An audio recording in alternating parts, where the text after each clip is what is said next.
Welcome to the Fear and Greed Business Interview. I'm Sean Aylmer. The arrival of a new player in the AI space has sent major shockwaves through financial markets.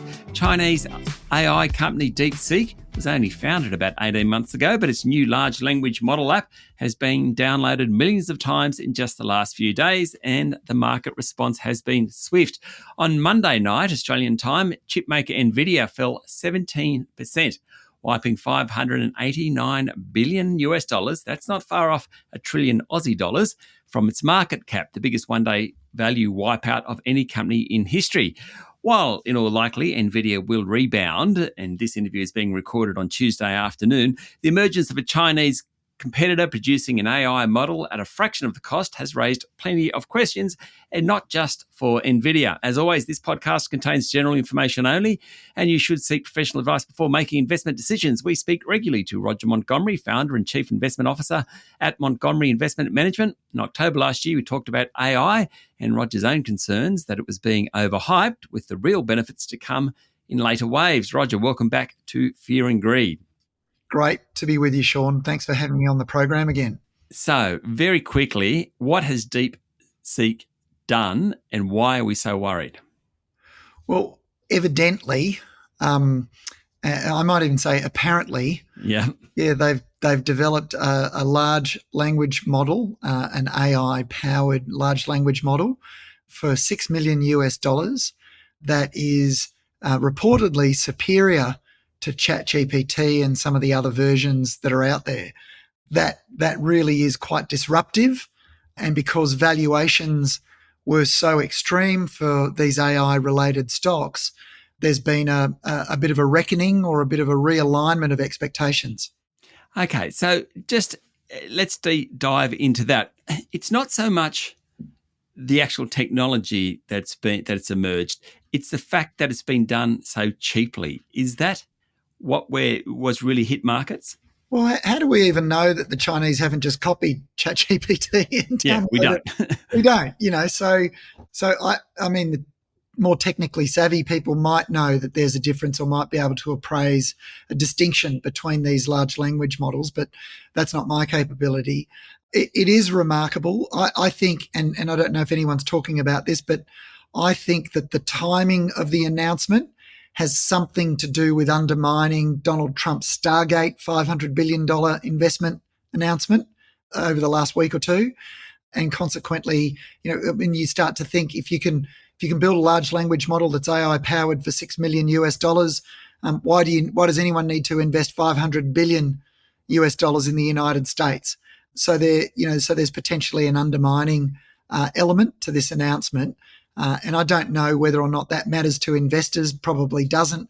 What does matter to investors is that, the US S&P 500 and the NASDAQ, the gains in those markets have been very concentrated on the back of this AI theme. And consequently, the US market leadership might change now, and so might the potential returns for investors. And so take Nvidia. Is the point here that not as many Nvidia chips may be needed in the future if you can have a Chinese startup effectively creating a ChatGPT equivalent and they've used the Nvidia chips, so that's true, but they didn't even use the latest version according to reports, and we keep having all these qualifiers on this. But if that's the case, maybe we don't need as many Nvidia chips, maybe we don't need as many data centers, maybe we don't need the uranium stocks were sold off yesterday because maybe we don't need the energy that we thought we're going to. Is that what we're talking about? And how do we get our head around that as an investor? Well, that's what everyone's talking about. So, they're all the consequences of building too much optimism into share prices. And you might remember, Sean, we were talking about this either last year or the year before. You might remember I gave the example, we did a special, I think, and I talked about commercial air travel, cars, and the television as examples of technology where investors lost out, but consumers won.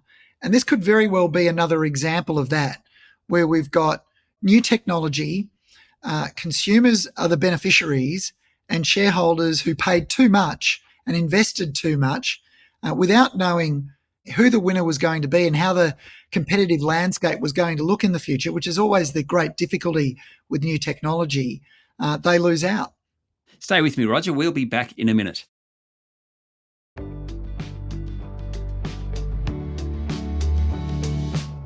I'm speaking to Roger Montgomery from Montgomery Investment Management. Okay, so one of the things I think we sort of worked out before the break is that there's not great certainty about exactly what has been developed in China. What does it say about the S&P 500 Magnificent Seven, the fact that they are such a big chunk of that market, big chunk of the MSCI World Index? The whole price to perfection argument, it looks a little bit frail at the moment. Yeah, look, whenever financial market performance and valuations hinge on a handful of outperforming stocks, then even a minor disturbance can lead to the narrative. Something where the narrative changes, it can lead to dramatic consequences, and that's what we're seeing here now. Neither you nor I nor anyone else knows whether or not this is temporary or a permanent shift. But what I do know that happens time and time again is that you have expectations that are often too optimistic built into share prices of leadership stocks, and particularly when new technology is emerging, and you don't need much to disrupt that narrative.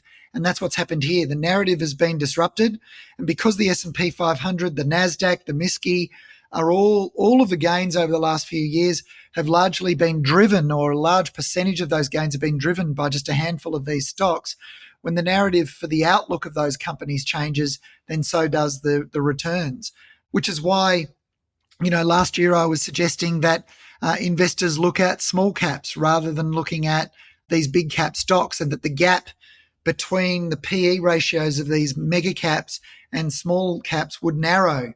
Now, what we don't know is whether or not it narrows because the small caps rally, which they have done since we talked about that, and or the PEs of the large caps or the mega caps starts to come down, which is now happening. Okay, leaving aside the investment case here, is this an example of commoditization of an apparent technology breakthrough happening really fast? Look, I think that's a really good way of describing it. This is not the first technology where this has happened. I mean, we've got to remember that US leadership has been challenged in the past. It was the Soviets that put the first satellite into space. In the US leadership in military technology is constantly being challenged. So this isn't the first time. But this development, what it does is if it's, caveat in place, if it's as legitimate as it appears, then it does pose a direct challenge to Nvidia because their chips are over $40,000 each, their GPUs, and they have been assumed to be the backbone of AI training worldwide. Maybe they're not needed, and certainly the newer, more expensive chips might not be needed. So both Nvidia's boss Jensen Huang and Donald Trump, the US president, have effectively in the last 24 hours come out and said, hey, this is good news. Is it possible that it is good news because it just makes things cheaper by the time it gets to someone like you or I? Do you know, one of the most reliable sell signals that I've ever come across as a professional investor has been when a competitor emerged and I went and spoke to the CEO about the new competitor. And the classic answer from the CEO is, oh, no, this is great. This expands the market. This brings more people to the market. This is great. No, your company was priced for leadership. Your company, the PE ratio put on your stock was assuming that you would remain the leader for infinity, and that is now not the case. So there's a new PE regime that needs to be applied to your stock. And that's what I think we're seeing here. So Trump's comments and the CEO of Nvidia's comments, they are a classic response to, saving face. It's an example of saving face when really your leadership is potentially being undermined. So we can expect some serious volatility in the next weeks, months, Roger. Positive or negative, I don't know, Sean, but I think if there's any legitimacy to the Chinese claim, and I'm not saying there is, I have a very skeptical hat on whenever I listen to Chinese announcements. And so, assuming that it is genuine, then there will have to be a change to the optimism narrative that's inbuilt into the prices of the mega cap stocks in the US that reliant on the AI story. Roger, thank you for talking to Fear and Greed. Always a pleasure, Sean. That's Roger Montgomery, founder and chief investment officer at Montgomery Investment Management. This is the Fear and Greed business interview. Remember, this is general information only, and you should seek professional advice before making investment decisions. Join us every morning for the full episode of Fear and Greed, daily business news for people who make their own decisions. I'm Sean Aylmer. Enjoy your day.